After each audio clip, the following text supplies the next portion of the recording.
Hello and welcome. My name is Carsten Lützen. I'm a Scrum Master and Agile Coach.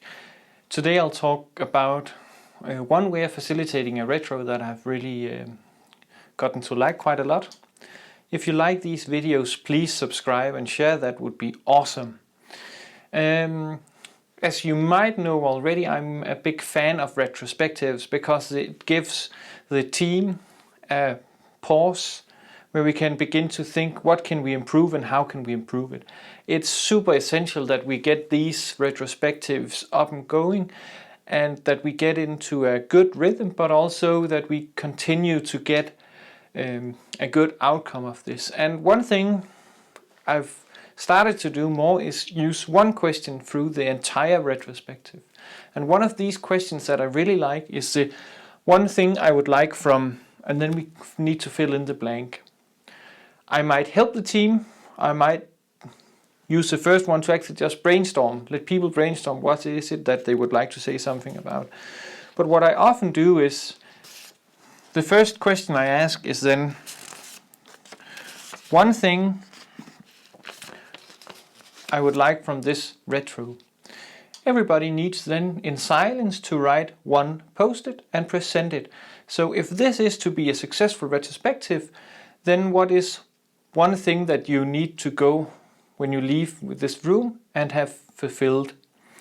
This is a really good way to start tuning in on what is it that we want to achieve from this retrospective. Afterwards, I'll use the same question, but this time we'll look into one thing that I would like from the team.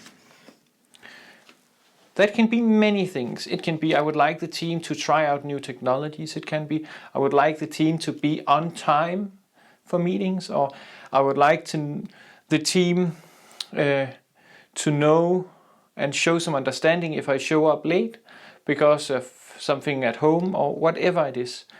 Again, write one post-it individually and in silence and then present it. With these post-its, we'll have them on the whiteboard, and then the next question I could ask is one thing I would like from the process. So is there anything process related that they would like us to look into? And then it can be that I think our daily stand-ups are not adding value, or I think we should try something new at retrospectives, or whatever. It can be that people find a bottleneck or a nuisance. Then when we have the ones from the process and the team on the whiteboard, I tend to do dot voting. Simple as that. People vote and then we take the top 3, for instance, and focus on this. Depending on the number of people in the room, I might opt for that they team up in pairs and pick the 2 of the 3 highest voted that they think are the most interesting, and then come up with some outcomes, 2 or 3 outcomes that we can measure and that we know if we have met or not, and then come up with 1 or 2 actions for each outcome. And then we can, again, after that, vote on what are the most likely actions and outcomes to succeed, and then we go with that 2 to 5 per iteration or sprint. And that is an entire retrospective just around one question. And I think it works quite well. And then in the end, to evaluate the retrospective is looking back at one thing that they wanted from this retrospective, and also you can just say one thing I got out of this retro, or one thing I learned from this retro. And that is actually it.